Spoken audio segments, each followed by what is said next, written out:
किताब है और उस किताब में व्हाट इज दिस 20, तो 20 का मतलब ऐसा है कि मुख्यमंत्री वो गुजरात के थे और अभी प्रधानमंत्री देश के हैं।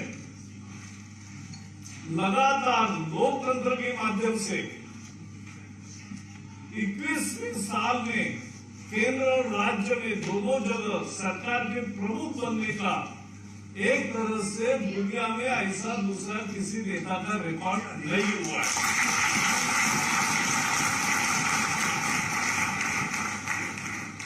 क्लिंटन अमेरिका के राष्ट्रपति, वो 12 साल मुख्यमंत्री थे और 8 साल वो राष्ट्रपति थे, यानी राष्ट्राध्यक्ष थे।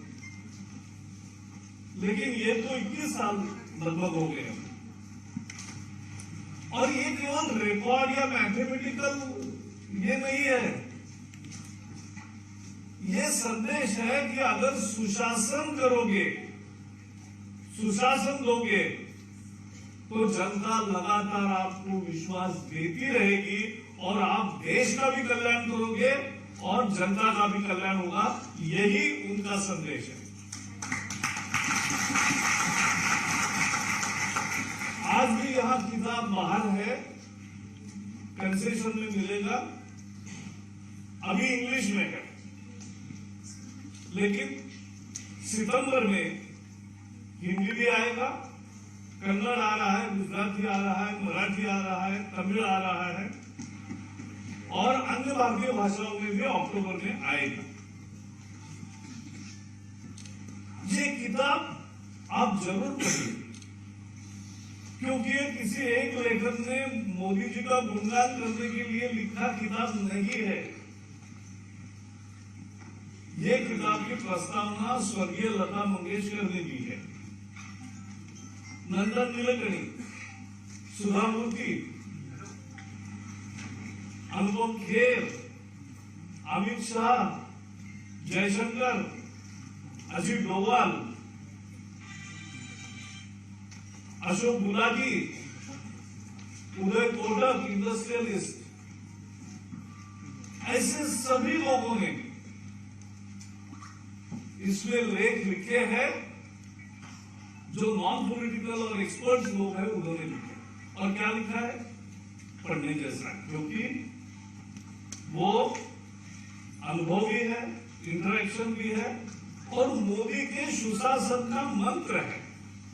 और इसलिए देश भर में इस किताब को भी बहुत लोगों ने उठाया, हाथों हाथ उठाया और पढ़ा।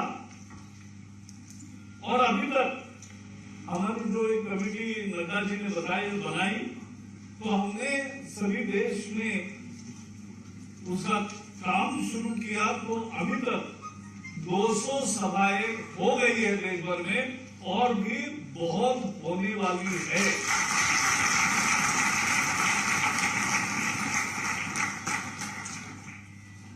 एक ही उदाहरण केवल बताता हूं और फिर हम नड्डा जी को सुनेंगे। नंदन नीलेकणी आधार कार्ड देने वाले विशेषज्ञ हैं। उनकी नियुक्ति तो कांग्रेस सरकार में हुई थी। कांग्रेस सरकार में आधार अथॉरिटी बनी, उसके वो चेयरमैन बने। लेकिन जब हमारी सरकार आई और उसके बीच में एक है हमारे पूर्व नेता अनंत कुमार मंत्री जो थे, आज हमें नहीं है, वो बंगलोर से 14 का चुनाव लड़े। उनके खिलाफ वो लड़े कांग्रेस के प्रत्याशी करके। लेकिन तो उनको लगा कि अब तो आधार का काम मेरा गया। लेकिन मोदी जी प्रधानमंत्री बनने के बाद उन्होंने उनको बुलाया, 2-3 घंटे उनसे प्रेजेंटेशन भी लिया, जो सुझाव करने थे, देना थे सूचनाएं, वो भी दी और अंत में कहा कि नीलेकणी जी, हमें देश के हर व्यक्ति को आधार देना है और आप सही काम कर रहे हैं। बीच में क्या हुआ, आप किस पार्टी से लड़े, इसका मुद्दा नहीं है। मेरा पूरा विश्वास आपके साथ है और आप ये काम पूरा करो। This is Modi.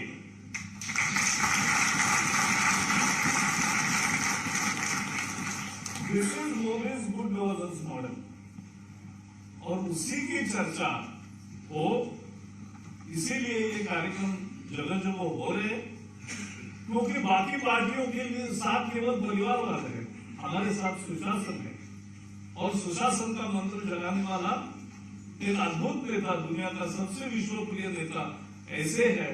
तो ये किताब आप भी पढ़े, लोगों को भी बताए, और जिनको अंग्रेजी में दिक्कत होगी वो एक 15-20 दिन में उनके लिए हिंदी भी आएगी, लेकिन जरूर पढ़े क्योंकि उसमें सीखने जैसा बहुत है। आज इसीलिए ये कार्यक्रम आयोजित किया है। आप सब यहाँ आए हो तो मैं भी नड्डा जी को स्वागत करता हूँ और उनको दरखास्त करता हूँ कि वो आपको संबोधित करें।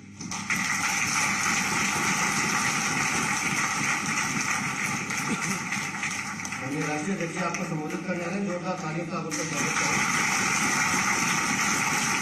जोरदार तालियों। राष्ट्रीय अध्यक्ष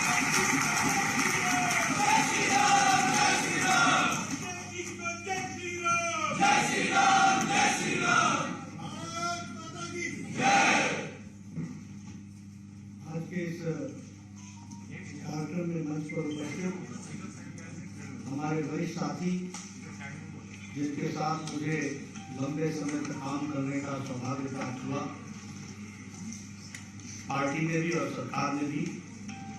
पूर्व में मंत्री रहे सम्माननीय प्रकाश जावड़ेकर जी, हमारे राष्ट्रीय उपाध्यक्ष और हमारे वरिष्ठ साथी गजेंद्र पांडा जी, हमारे राष्ट्रीय मंत्री अलका गुर्जर जी, हमारे प्रदेश के अध्यक्ष श्री आदेश गुप्ता जी, हमारे विजय गोयल जी, सम्मानित मंच और यहाँ दिल्ली की प्रबुद्ध जनता, देवी और सज्जनों, और मेरे मीडिया के साथी, मीडिया और इलेक्ट्रॉनिक मीडिया के साथी, मैं अपना सौभाग्य मानता हूँ कि मुझे मोदी एट 20 इस कार्यक्रम में आप सब से चर्चा करने का सौभाग्य मिल रहा है। और चर्चा के साथ साथ इस किताब के माध्यम से हमारे यशस्वी प्रधानमंत्री आदरणीय श्री मोदी जी के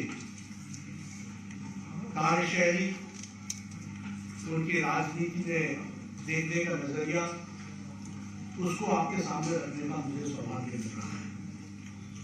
इस सच में मेरे लिए बहुत ही ऑनर का विषय है कि आयोजकों ने मुझे इस काम के लिए चुना है। हालांकि मेरे मन में बहुत बड़ा प्रश्न है कि 30-40 मिनट में मोदी जी के जीवन के बारे में सही रूप में बता पाना, इसमें मैं कितना न्याय कर पाऊंगा, ये मेरे लिए कठिन चैलेंज है। लेकिन फिर भी मैं प्रयास करूंगा, क्योंकि बहुत मेहनत से लोगों ने डिफरेंट वॉक्स ऑफ लाइफ से जुड़कर मोदी एट 20 इसके बारे में एक विस्तृत रूप से उनके कार्यशैली के बारे में बताने का प्रयास किया है। हम सब लोग जानते हैं कि मोदी जी वन लाइफ वन मिशन, एक जीवन एक लक्ष्य, इसको वो सार्थक रूप में जीते। इसमें कहीं भी कोई कंफ्यूजन नहीं। उनका आचार विचार, सोच विचार, उनका कार्य करने का ढंग हर पल देश की सेवा के लिए समर्पित है, हर पल।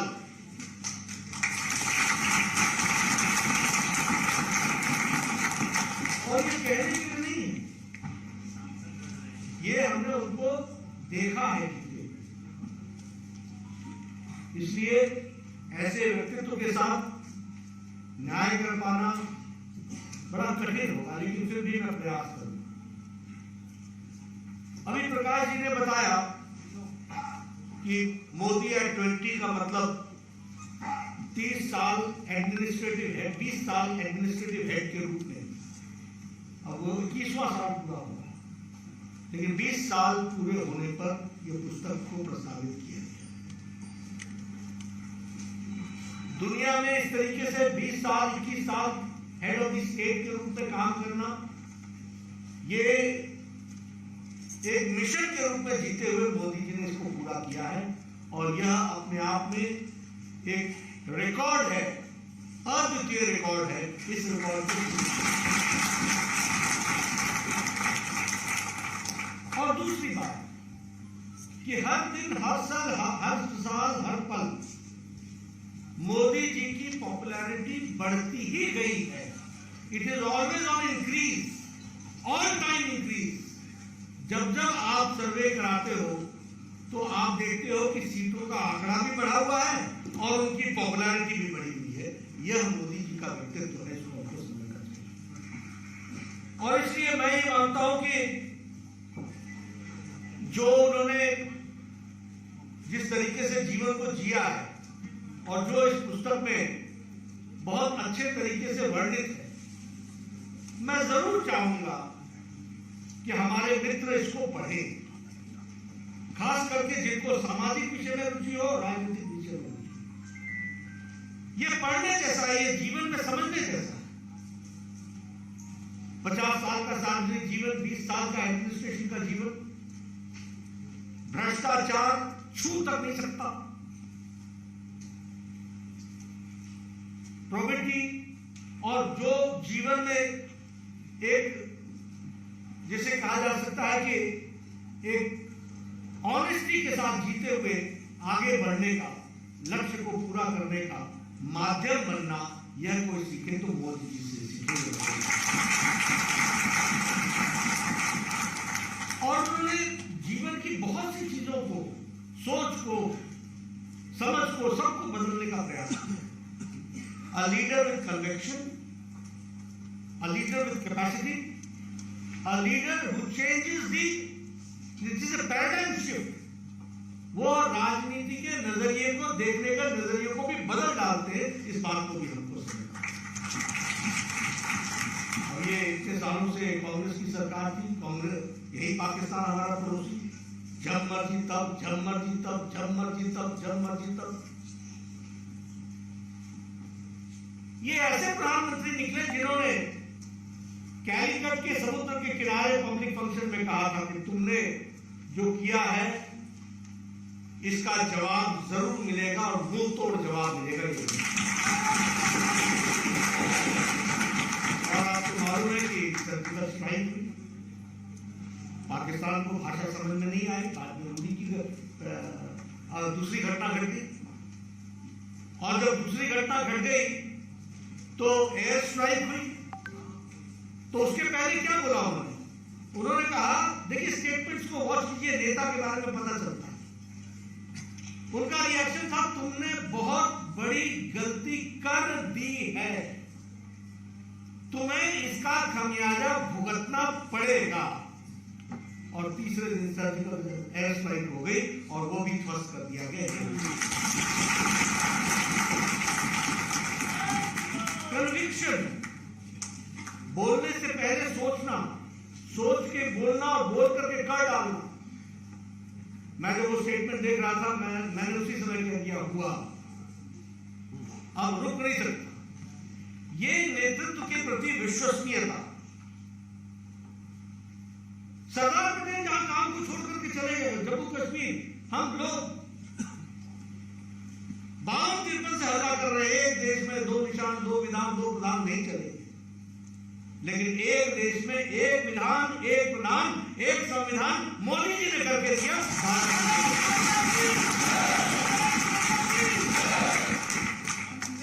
इसलिए मित्रों, यह पुस्तक मैं ऐसा समझता हूं कि ये दर्शकों तक इस पर रिसर्च हो, दर्शकों। और मैं ये मानता हूं कि आप सब लोग सौभाग्यशाली हैं जिसको ये पढ़ने का मौका मिलेगा, इसका हमको उपयोग करना चाहिए। मोदी जी का ये जो सपना है, ड्रीम्स मीट डिलीवरी, सपनों को साकार होते हुए उसको आकार देने का काम मोदी जी ने किया है, उसको डिलीवर किया है। ये डिलीवर की खूबसूरती, इसको हमको समझना चाहिए, इसको हमको जानना चाहिए। और इस पुस्तक के 5 पिलर्स भी, जिन 5 पिलर्स मोदी जी के कार्यशैली का एक तरीका है। सबसे पहला विषय है पीपल फर्स्ट, यानी लोगों को सामने रखो, लोगों की इन्वॉल्वमेंट के साथ आगे बढ़ो, जनता की सोचो, उसकी तकलीफ को सोचो, उसके प्रति समर्पित भाव से चलो। और दूसरा है politics of unity and development. ये विकास की बात है ना, ये सबका साथ, सबका विकास, सबका विश्वास, सबका प्रयास, ये ऐसे ही मुंह से नहीं निकला हुआ शब्द नहीं है, ये बहुत सोचा हुआ समझा हुआ शब्द है। ये इंटीग्रल ह्यूमनिज्म, एकात्म मानववाद, एकात्म मानववाद से हम आगे बढ़कर के आए तो अंत्योदय, उस अंत्योदय के अंत के लिए जो मंत्र निकाला गया वो सबका साथ, सबका विकास, सबका विश्वास, सबका प्रयास, इस बात को भी चरितार्थ है। इसलिए politics of unity and development. तीसरा है inclusive economy, Jan Dhan, inclusive economy. ये इकोनॉमी को, एक तो इनफॉर्मल इकोनॉमी को फॉर्मल इकोनॉमी में लाना। इनफॉर्मल इकोनॉमी का मतलब होता है जो जिसका कोई जोड़ गुणा भाव घटा भाव है ही नहीं, पता ही नहीं चलता कैश कहां से कहां फ्लो हो रहा है, किसके हाथ में गया, किसके हाथ से निकला, इसको फॉर्मल इकोनॉमी में लाना। आप देखिए इस देश में बैंक की दहलीज को क्रॉस करने वाले लोगों की संख्या 2014 में 3.25 करोड़ थी। 3.25 करोड़, 130 करोड़ का देश, 3.25 करोड़ लोग ही बैंक में अपना खाता खुलवा के बैठे थे। आज 45 करोड़ से ज्यादा लोग जनधन योजना के साथ। एक गरीब व्यक्ति को भी कोई राहत मिलती है तो उसको बैंक के खाते में सीधा पैसा उसके पास पहुंचता है। ये हमको, ये इकोनॉमी को इंक्लूसिव बनाने का प्रयास हुआ है। उसी तरीके से गवर्नेंस का भी पैराडाइम शिफ्ट होना।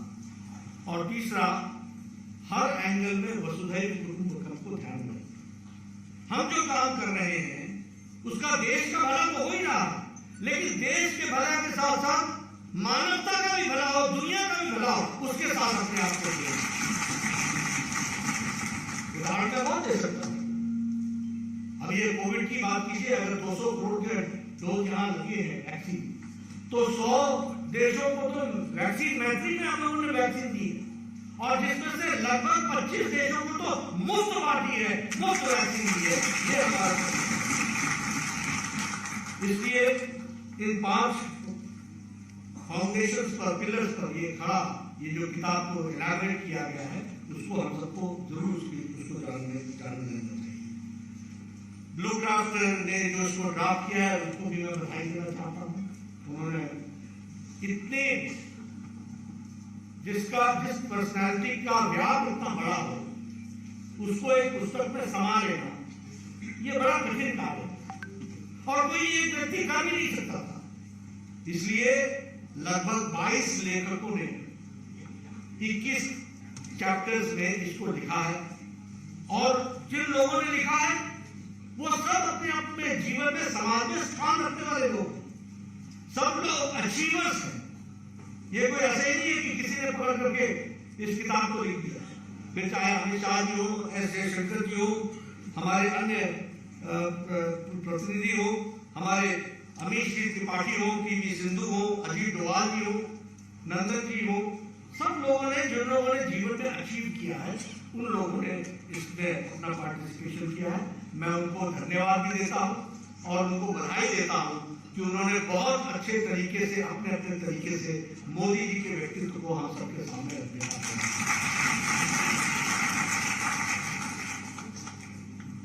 हमें इस बात को भी ध्यान में रखना चाहिए जब हम इस पुस्तक को पढ़ें कि ड्रीम्स रियलिटी में कैसे बदलती है, सपने रियलिटी में कैसे बदलते हैं, सपने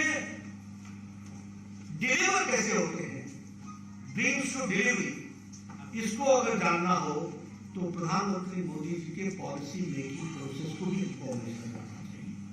किस तरीके से वह पॉलिसी मेकिंग में अपना इंटरवेंशन रखते हुए चीजों को ठीक ढंग से रखने का प्रयास करते हैं। एक बात हम सब लोग जानते हैं कि उन्होंने हमेशा एम्पावरमेंट की बात की, सशक्तिकरण की बात की है। सशक्तिकरण किसका? गांव, गरीब, वंचित, पीड़ित, शोषित, दलित, महिला, युवा, इन सब का एम्पावरमेंट करना। इसलिए policy programs with some philosophy, with some understanding, जिन पॉलिसीज के ट्रांसलेशन से समाज का भला होता है और सच में ये रेवड़ियां बांटना नहीं, सच में एम्पावरमेंट करना, ये उनका हमेशा लक्ष्य रहा है। और इसीलिए जब हम बात करते हैं, अगर विमेन एम्पावरमेंट की बात करें तो उज्ज्वला, उजाला, सौभाग्य, बेटी बचाओ बेटी पढ़ाओ, स्वच्छ Bharat, preservation of women in arm forces, health indicators, IMR, infant mortality ratio, MMR, maternal mortality ratio, rate, ये सब चीजों में हम किस तरीके से अच्छा कर सकते हैं, इसकी चिंता कीजिए। और विमेन एम्पावरमेंट की मैं बात करूं तो आपको जानकर के आश्चर्य होगा कि कितनी गहरी सोच रही है और पॉलिसी इंटरवेंशन में उनका कितना बड़ा योगदान है।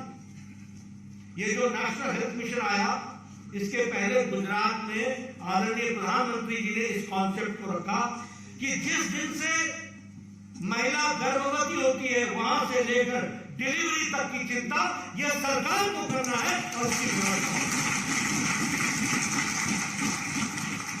Right from conception to delivery, ये आंगनबाड़ी वर्कर्स, ये आशा वर्कर्स, इनका घर घर जाना, किसी गर्भवती महिला का पता लगाना, पता लगा के उसका रजिस्ट्रेशन करना, रजिस्ट्रेशन करके टैबलेट पे डालना, टैबलेट पे डाल करके उसको अपने सब सेंटर से जिले में पहुंचाना, जिले उसको स्टेट में पहुंचाता है, स्टेट हमारे को यहाँ पर भेजता है।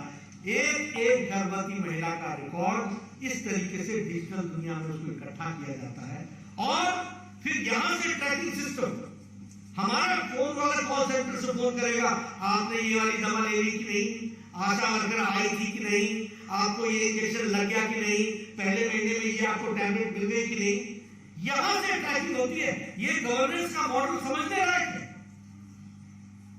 जानने लायक है। आप हम लोग तो बड़े आसानी से कह देते ना कि हमारे यहाँ बच्चों की मरने की संख्या कम हो गई है, ऐसे ही नहीं हुई है, उसकी व्यवस्था की गई। हमारे यहाँ डिलीवरी होने वाली महिलाओं की डेथ की संख्या कम हो गई है, अब हेल्दी बेबीज हो रही है, ऐसे नहीं हो रही।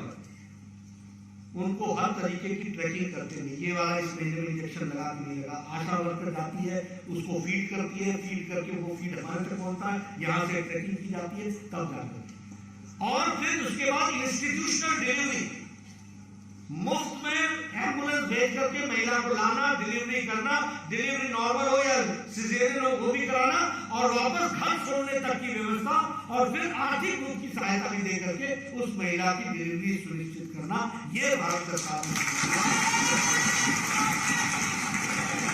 इसलिए महिला सशक्तिकरण का विषय उठाया जाए, हर तरीके के इंटरवेंशन को समझना।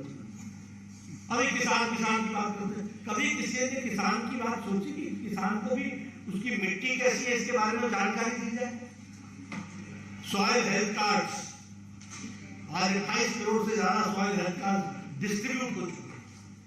आप देखिए हमारे किसान कितना सशक्तिकरण, उसको सशक्त हो चुका है। कैसे किया गया? ये सॉइल हेल्थ कार्ड का कॉन्सेप्ट कहां से आया? ये यूरिया के लिए झगड़ा चला करता था क्योंकि यूरिया ब्लैक होता था, आधा किसानों के नाम पर था, जाता ब्लैक में था इंडस्ट्रीज को, लाठी चार्ज होता था, किसान बेचारा मुसीबत में रहता था। मोदी जी के एक इंटरवेंशन से, एक सूद से, नीम कोटेड यूरिया, अब वो यूरिया और किसी काम आ ही नहीं सकता, वो सिर्फ खेत पे ही लगेगा। ये नीम कोटेड यूरिया करके उसी तरीके से हम देखें कि हमारा देश इन्वेस्टमेंट का सेंटर बने। आज देखिए कोविड काल में सारे देश की इकोनॉमी लड़खड़ा गई, हमारी स्टेबल रही। हमारी इन्वेस्टमेंट बढ़ी, हमारा एक्सपोर्ट बढ़ गया। ये कैसे हुआ? Ease of doing business. व्यवस्था करनी पड़ती है, माहौल बनाना पड़ता है, माहौल बना करके उसको खड़ा किया जाता है। उस माहौल को पहले उन्होंने गुजरात में बनाया और अब देश में उन्होंने बनाया है। इसको हम सब लोग को ध्यान रखना चाहिए और उसको हमको ध्यान में रखना चाहिए। मुझे लगता है कि ये पुस्तक इन सारी बारीकियों को समझने के लिए ये बहुत बड़ा सर्विस कर रही है, क्योंकि उन्होंने जो कला, जो उनके पास जीवन में उन्होंने सीखा, वो उन्होंने अपने में समेट के नहीं रख दिया। मोदी जी चाहते कि दुनिया जाने, मोदी जी चाहते हैं कि इसका उपयोग हो और हर व्यक्ति इसी से सशक्त हो और ताकत के साथ आगे बढ़े। ये जरूर चीज है और इसीलिए इस पुस्तक का हमको सदुपयोग करने की जरूरत है। अगर हम बात करें कि पॉलिसीज की, तो आप देखिए जीवन ज्योति बीमा योजना से लेकर के ईपीएफओ तक हर तरीके से डिजिटलाइज करते हुए लोगों को स्टैब्लिश करना, ये एक बहुत बड़ी खास बात रही है हमारे प्रोग्राम से। मैं आयुष्मान भारत से लेकर के मानधन योजना, यानी किसान को पेंशन लग जाए, एक गरीब व्यक्ति को 60 वर्ष के बाद पेंशन लग जाए और पेंशन लेने के लिए उसको किसी दफ्तर में न जाना पड़े, सीधे उसके अकाउंट में ट्रांसफर हो जाए। ये डिजिटल दुनिया को करने का काम आदरणीय प्रधानमंत्री जी के नेतृत्व में हुआ है। उसी तरीके से प्रधानमंत्री आवास योजना, उज्ज्वला योजना, सौभाग्य योजना, किसान सम्मान निधि, हमारा जनधन योजना, ये सब डिजिटली करके दिया है।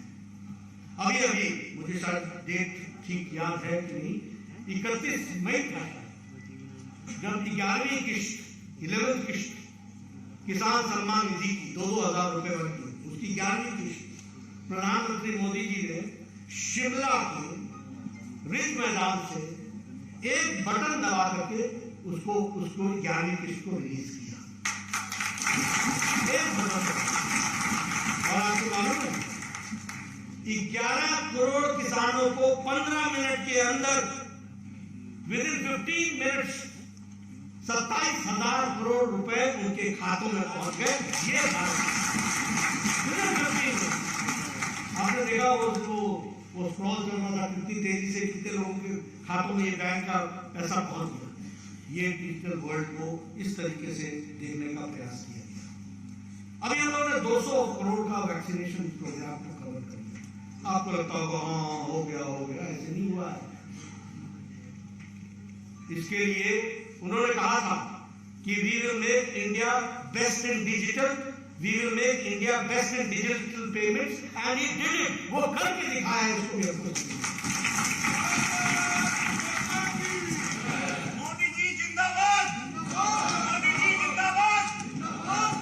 ये मैं जब इसको बोलता हूं तो आपको समझना चाहिए। जब मैं स्वास्थ्य मंत्री था तो उन्होंने मुझे बुला करके पूछा, भाई ये आप इसकी ट्रैकिंग कैसे कर रहे हो, किसी भी काम को ट्रैकिंग कैसे करते हो?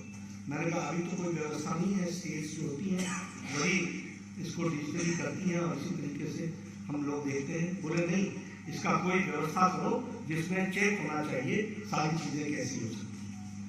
उस समय हम लोगों ने शुरू किया ई-वे, बहुत मेहनत करके बहुत अच्छे वेल डिजाइन प्रोग्राम बनाए।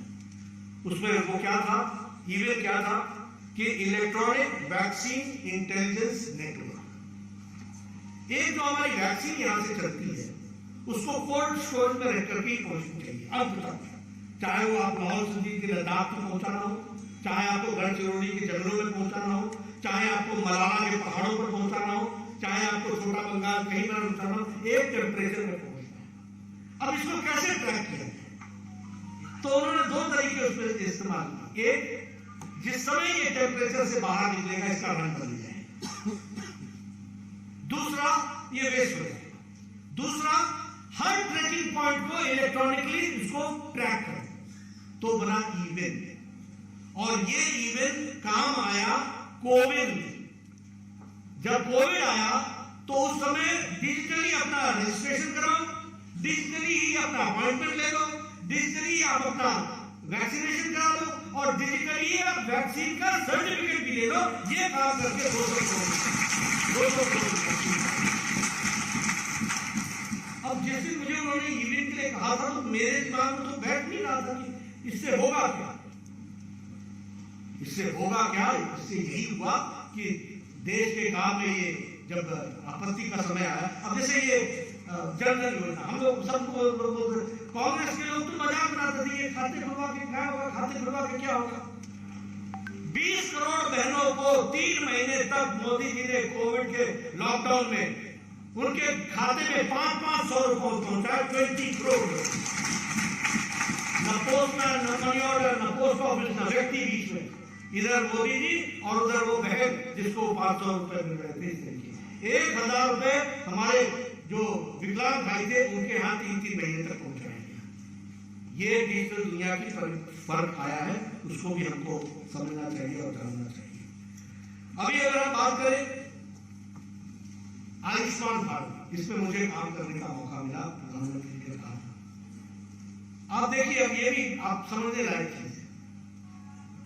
50 करोड़ लोग, 10 करोड़ 75 लाख परिवार, इनको 5 लाख रुपए का आयुष्मान भारत का हेल्थ कवर मिला। यानी अगर मैं जनसंख्या की दृष्टि से जोड़ूं तो सारा अमेरिका जोड़ लो, सारा मैक्सिको जोड़ लो, सारा कनाडा जोड़ लो और यूरोप जोड़ लो, तो जाके हमारा आयुष्मान भारत बनता है। ये हमारी जनसंख्या 50 करोड़ प्लस लोग, उनको डिजिटली जोड़ा। और ये स्कीम कितने दिनों में बनी, आप सोचिए। उन्होंने इसके लिए कितना समय दिया होगा और कैसे काम हुआ होगा। 8 महीने में ये स्कीम रोल आउट हुई है, विदिन 8 मंथ्स। 50 करोड़ लोगों को 5 लाख रुपए देने की व्यवस्था। और व्यवस्था कैसे की गई है कि आपको पहले गोल्डन कार्ड दिया जाएगा या चिट्ठी दी जाएगी। उस चिट्ठी पर एक कोड होगा, उस कोड को लेकर के आप हॉस्पिटल में जाएंगे। जब आप उस कोड को आप डिकोड करेंगे तो आपका नाम, पता, सारा कुछ निकल करके आ जाएगा। आपका नाम चुन्नूलाल है, आपके बेटे 2 हैं, आपका परिवार पत्नी का नाम ये है, आपकी उम्र इतनी है, ये सारा रिकॉर्ड है। उसके बाद हॉस्पिटल पूछेगा कि तुम ये बताओ कि तुम ही चुन्नूलाल हो, इसका प्रमाण क्या है। तो वो चाहे अपना वोटर आइडेंटिटी कार्ड दिखाएगा, राशन कार्ड दिखाएगा, किसी तरीके से वो आइडेंटिफाई हो जाएगा। उसके 5 तरीके बताएगा। आइडेंटिफिकेशन के बाद आपका अंगूठा वहां बायोमेट्रिक में जुड़ जाएगा।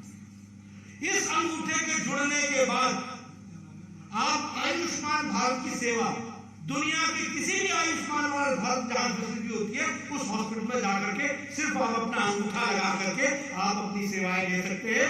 आपका ऑपरेशन हो जाएगा, सब कुछ हो जाएगा और पेमेंट डिजिटली हो जाएगा। कितने लोगों का होगा? 50 करोड़ लोगों को ये व्यवस्था दी गई। ये बदलता भारत है, सोचा था कि कल्पना की थी। दिल्ली का व्यक्ति मुंबई के टाटा मेमोरियल हॉस्पिटल में जाकर के ऑपरेशन कराता है और वो वहां जाकर के अपना बायोमेट्रिक इस्तेमाल करता है। और जब बायोमेट्रिक इस्तेमाल करके बताता है कि मेरा इस समय डिस्चार्ज हो गया, उसको एक मोबाइल पर मैसेज आता है, are you satisfied with your arrangements.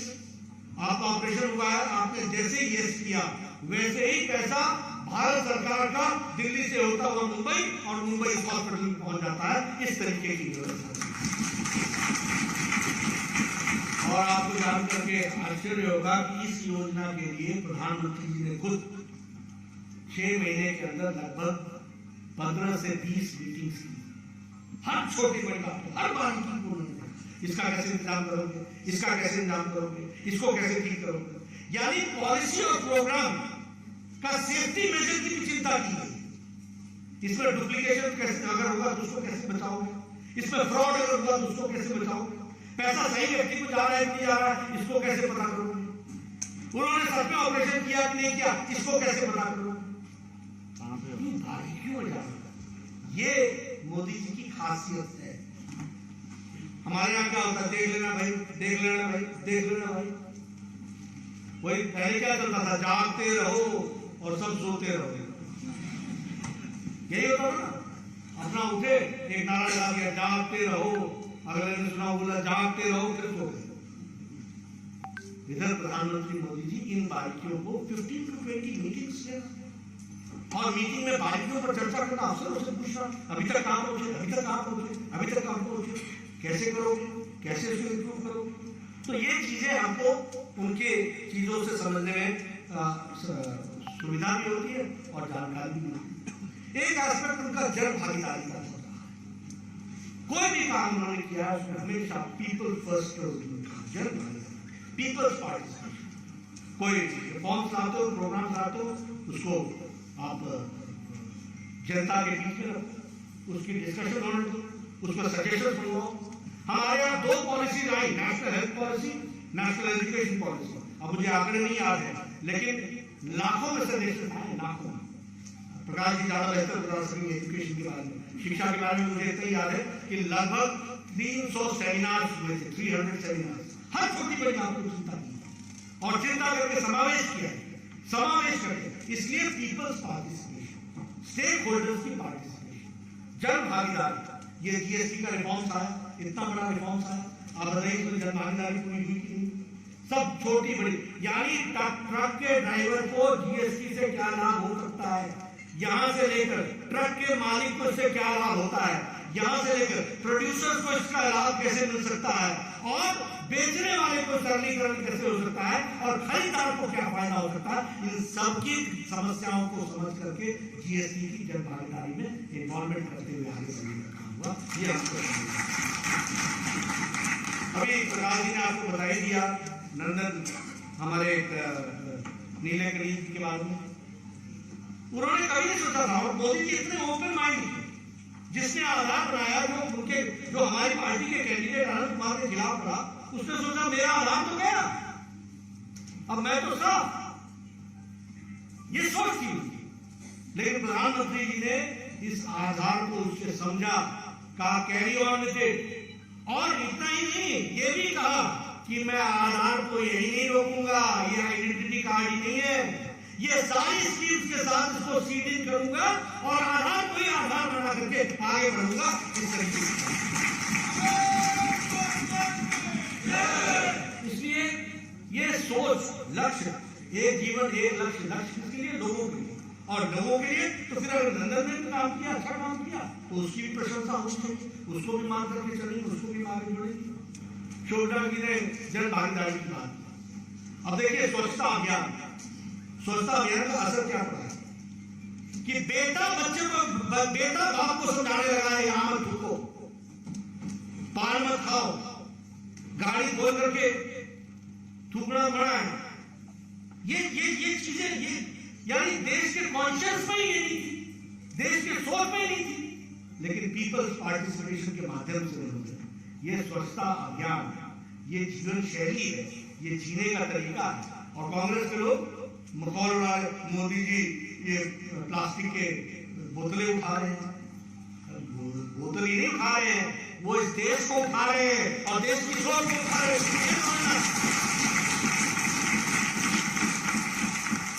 उन्होंने कहा कि महिलाओं को शौच के लिए जाना पड़ता है, लाल किले के प्राचीन से उन्होंने स्वच्छता अभियान की बात की। तो कांग्रेस के लोगों ने कहा जो प्राइम मिनिस्टर मोदी टॉयलेट की बात करता है, वो भूल गए कि 11 करोड़ टॉयलेट बने, इसका मतलब 11 crore women and children did not lead a life with dignity, इज्जत के साथ नहीं किए थे, उनको इज्जत दी तो मोदी ने ये इसलिए मैं जरूर ये कहूंगा कि ये मूवमेंट को हमको समझना हो तो इन सारी बातों को हमको ध्यान में रखना चाहिए।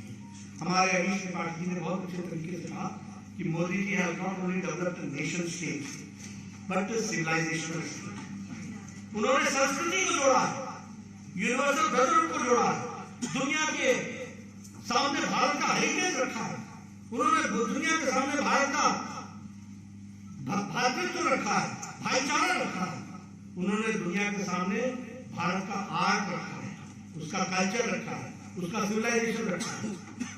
उन्होंने कोई, अब देखिए वन डिस्ट्रिक्ट वन प्रोडक्ट, इसको प्रोड्यूस आगे बढ़ा, और किसी भी फॉरेन कंट्री को कोई भी अगर गिफ्ट दिया जाएगा तो वो कहीं ना कहीं भारत की परंपरा से जुड़ा हुआ होगा। इस तरीके से उन्होंने बात की।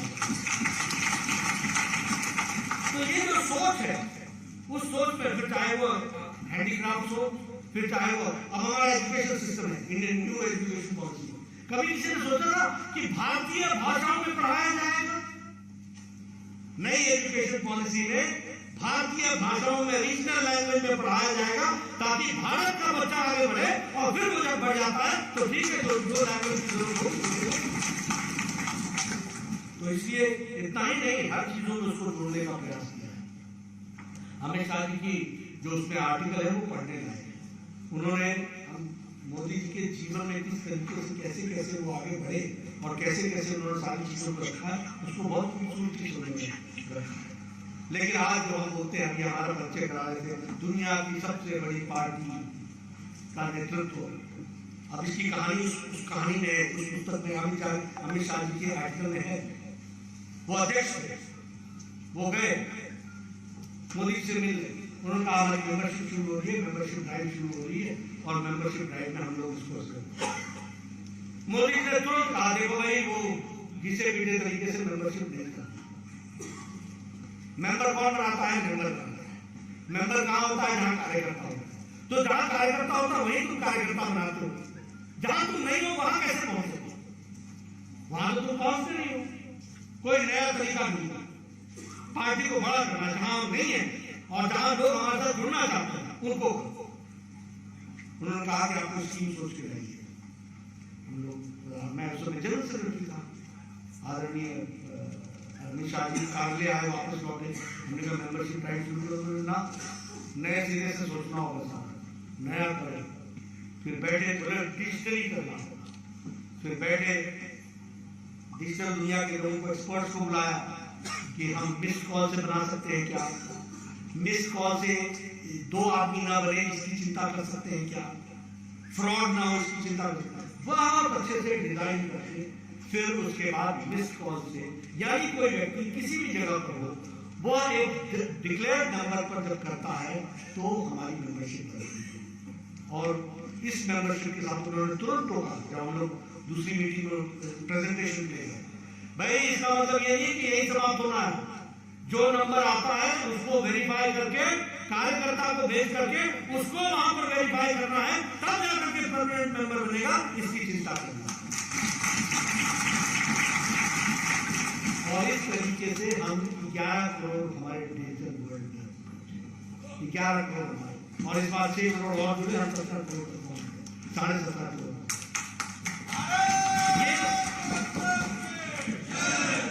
तो अच्छा, हम तो अपना सौभाग्य मानते हैं। मैं तो अपने आप को बहुत ही सौभाग्यशाली मानता हूँ, क्योंकि जब मैं विद्यार्थी परिषद से युवा मोर्चा में आया तो उस समय वो राष्ट्रीय महामंत्री बनकर के निकली आए। मेरे प्रभारी थे, मुझे उन्होंने बहुत कुछ सिखाया, बताया, पढ़ाया और जानकारी हासिल की। लेकिन अमित भाई के पास हमेशा पार्टी के लिए अवेलेबल रहे। प्रधानमंत्री है, समय की कितनी मर्यादा है उनकी आप जानते हैं। लेकिन अगर हमने कह दिया, हम लोगों ने कह दिया कि आपकी 3 सभाएं होनी है, उन्होंने कभी नहीं पूछा कि ऐसे कैसे करोगे, मेरे पास टाइम नहीं है, कभी ऐसा किया। हमेशा पार्टी के लिए अपने आप को अवेलेबल। अब ये सेवा ही संगठन, ये आपको लगता होगा, वो नाम के बाद में भी बारीकियों में गए। कोविड का समय था, फोन आया, मैंने कहा ऐसे ऐसे सेवा का आपने बात की थी, तो हम सेवा कार्यक्रम बना रहे हैं। बोले बना के भेजा। 3 घंटे के अंदर फिर से जवाब आ गया, इसमें ये जोड़ो, ये जोड़ो, ये जोड़ो, ये जोड़ो, ये 5 काम करने हैं। और इसका नाम सेवा ही संगठन है। ये नाम सेवा कार्यक्रम नहीं, सेवा ही संगठन। हर बारीकियों को, और आज भारतीय जनता पार्टी अकेली पार्टी रह गई है जिसमें कोरोना के क्राइसिस में सारी पार्टियां लॉकडाउन हो गई, आइसोलेशन में चली गई, क्वारंटाइन हो गई। काम किया तो सिर्फ भारतीय जनता पार्टी।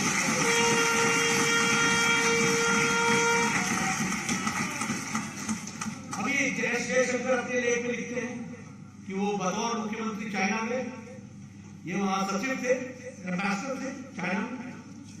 एस जयशंकर को बुलाया उन्होंने, मुख्यमंत्री जी ने, मोदी जी ने, और कहा कि उस समय केंद्र में मनमोहन सिंह की सरकार थी, और कहा कि चाइना के परिप्रेक्ष्य में भारत की विदेश नीति क्या है, ये हमको बताओ, और मैं उस लाइन को क्रॉस नहीं करने वाला हूं, उसके अंदर ही रह करके काम करने वाला हूं। ये दूरदृष्टि रखने वाले अंदर,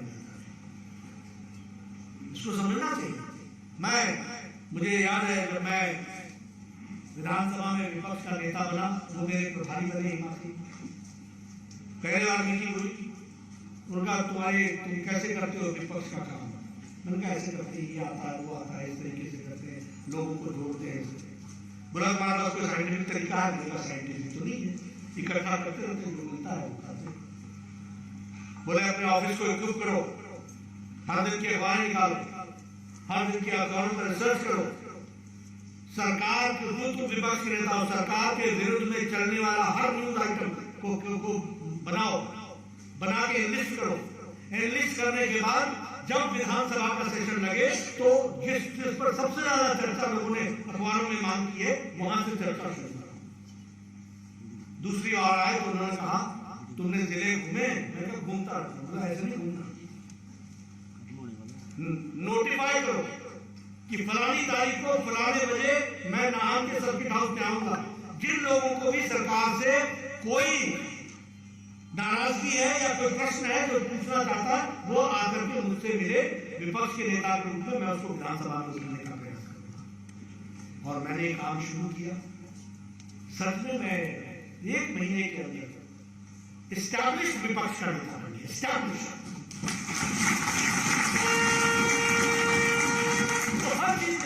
हम लोग जब जाते हैं कोई भी काम लेकर के, हमें मालूम है कि ये जो मैं स्कीम लेके जा रहा हूं ना, इसका फर्स्ट राउंड में तो 70% तो इसका शक्ल बदल है, क्योंकि हर चीज में सोच करके गहराई से उसको पूरा करने का प्रयास करते हैं। और इसीलिए एक समय जब देश में चलता था कि सब चलता है उसकी जगह पर अब लगता है बदल सकता है, बदल जाएगा। मैं बहुत सी बातें आदरणीय प्रधानमंत्री के बारे में कह सकता हूं, लेकिन समय की मर्यादा है। और मैंने जैसे कहा कि वो हर कुछ सोच करके करते हैं। अभी उन्होंने लाल किले की प्राचीर से 5 बातें कही, विकसित भारत। अब देखिए अमृत काल में हम लोगों को मौका मिला अगले 25 साल का, विकसित भारत, विकसित दिल्ली। उसी के साथ साथ विदेशी विचारों की जंजीरों से बाहर निकलना। अब जंजीर को पेड़ में नहीं सिर्फ फंसी, जंजीर हमारी सोच में है, उस सोच को बदलना पड़ेगा, उसको हमको समझना पड़ेगा। और इसी तरीके से उन्होंने कहा कि अपने विरासत का प्राइड रखे, गौरव उसको संभाल कर रखिए, एकता दिखाओ, कोई धर्म कोई मजहब सबको साथ में लेना चाहिए, कोई जाति नहीं कोई पार्टी नहीं, सबका साथ सबका विकास और अधिकारों के साथ साथ कर्तव्य बोध भी। अब देखिए ये लाल किले की प्राचीर का अगर आप भाषण को स्टडी करेंगे तो यह भाषण ऐतिहासिक तो है, ऐतिहासिक, लेकिन आप याद रखिए कि 2047 में इसकी रिसर्च होगी कि जो उन्होंने 2022 में कहा था उसका क्या असर पड़ा और कितना हम आगे गए उस पर रिसर्च। यानी इतनी दूरदृष्टि रख करके काम करने का नेतृत्व आदरणीय मोदी जी ने है। और ऐसे नेता देश को मिले, इसका भरपूर लाभ उठाने की आवश्यकता है। और मैं पहले ही आपको कह चुका हूं कि मोदी जी के व्यक्तित्व के साथ कुछ चंद मिनटों में न्याय करना असंभव है, लेकिन हाँ एक बुनियादी सोच के साथ उन्होंने देश की गवर्नेंस में अभी ये सीएम कॉन्फ्रेंस हो, मैं जब अध्यक्ष बना उन्होंने कहा देखो इसको रेगुलराइज कर दो सीएम कॉन्फ्रेंस को, हर 3 महीने में होनी चाहिए। आपको मालूम है आज भारतीय जनता पार्टी का एक गुड गवर्नेंस सेल है, हर 3 महीने पर चीफ मिनिस्टर्स की मीटिंग होती है, होल डे मीटिंग होती है। मीटिंग में इतनी बारीकियों में वो जाते हैं। आपने ये किया तो आपने दिल्ली को देखा था, दिल्ली की स्कीम पड़ी थी, जाना था, उसको कितना आपने आगे बढ़ाया है, इसको आपने कितना बढ़ाया है, एजेंडा दिया था गुड गवर्नेंस उस पर वर्क करते। क्यों? क्योंकि हम लोग कुर्सी पर बैठने नहीं आए हैं, कुर्सी पर बैठकर देश प्रदेश का विकास करने आए हैं, उसका परिवर्तन।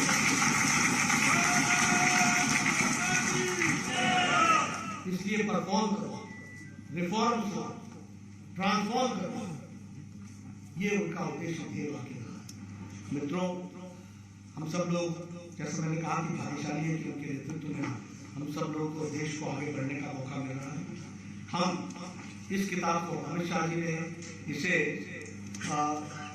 गीता फॉर पॉलिटिकल वर्कर्स कहा है। गीता पढ़ने लायक, इसकी बारीकियों जाने लायक, और मैं चाहूंगा कि हर व्यक्ति जो राजनीति में रहता है और वो राजनीतिक कार्यकर्ता भी है, उसको ये पढ़ना उसके जीवन को परिष्कृत करने में बहुत काम आएगा। उसके जीवन if you are a political worker, anybody in the political space, if he wants to enlighten himself, if he wants to grow further, this book will be a guide to him.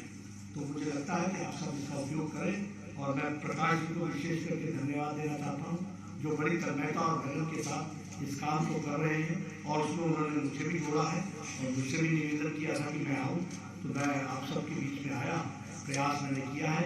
बाकी आपको न्याय तो तभी मिलेगा जब आप पूरी किताब खुद पढ़ेंगे। इन्हीं सब बहुत बहुत